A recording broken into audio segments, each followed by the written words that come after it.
Rádio Fatos. A notícia sempre em primeira mão. Rádio Fatos. As principais notícias do dia em seu rádio.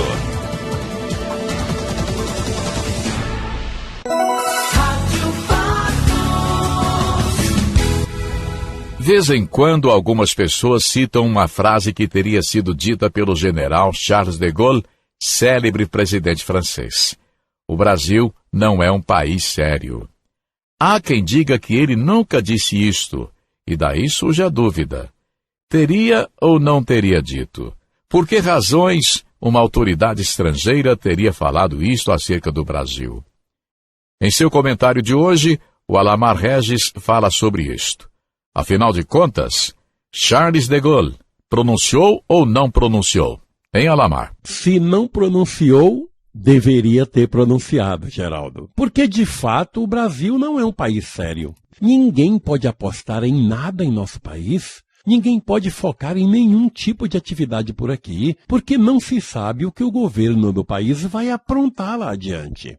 As pessoas, os empresários e os industriais vivem morrendo de medo de fazer alguma coisa, assombrados com a possibilidade de quebrarem amanhã e ficarem totalmente inviabilizados. Não se sabe o que o governo pode fazer e ele termina por fazer alguma coisa mesmo que provoca verdadeiro desastre de abrangência nacional. Por exemplo, muito se falou em caderneta de poupança numa determinada época, sobretudo no tempo do governo Sarney.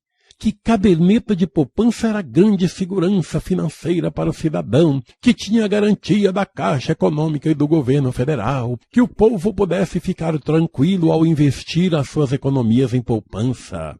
Os governantes fazem isto sempre passando para o cidadão uma ideia de que a instituição federal é séria, é segura e é infalível.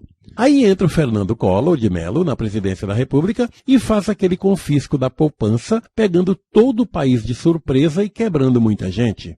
A explicação dele era convincente por um certo ponto, porque pretendia pegar o dinheiro da especulação, mas foi como jogar uma bomba a partir de um avião em cima de um bairro para eliminar um possível bandido, mas terminaria por matar centenas de moradores do bairro.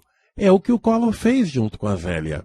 O que aquela medida causou de desgraça para muita gente foi algo deveras lamentável, pois muita gente estava com dinheiro guardado até para fazer operações cirúrgicas, que não pôde ser feita, levando pessoas à morte, inclusive. Recentemente, tivemos esse boom imobiliário aí. Facilidade de financiamentos, muita propaganda do governo para que o povo comprasse a sua casa própria. Os famosos feirões da Caixa Econômica, juros supostamente baixos que davam a impressão ao cidadão que ele poderia ficar tranquilo durante 10, 15, 20 ou mais anos em pagar uma prestação, caberia no seu orçamento. Quando de repente o governo fecha as portas dos financiamentos, aumenta os juros em percentuais estratosféricos, a prestação sofre as consequências desses aumentos e chega a valores que a pessoa não pode mais pagar, daí ser obrigada a devolver o imóvel ou tê-lo tomado pela justiça, ainda mais com os elevadíssimos juros por atrasos, as elevadíssimas despesas processuais e os honorários de advogados que termina promovendo uma verdadeira desgraça na vida do cidadão.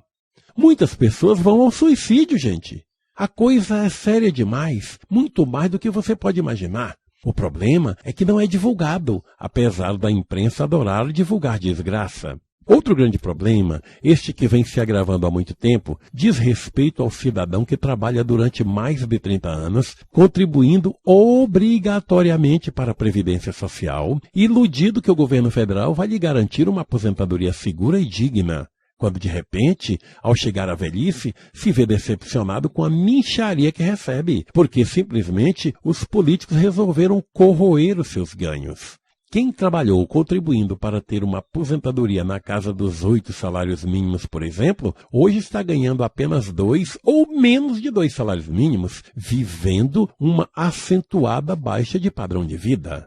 Este não é um país sério, este é um país sem vergonha. Se o general Charles de Gaulle não pronunciasse isto, deveria ter pronunciado, porque estaria coberto de razão. E fica por aqui a última edição da semana do Jornal Rádio Fatos. Estaremos de volta na segunda-feira, nesse mesmo horário. Até mais. E como sempre, trazendo as principais notícias do dia para deixar você bem informado. Ótimo final de semana a todos e até mais.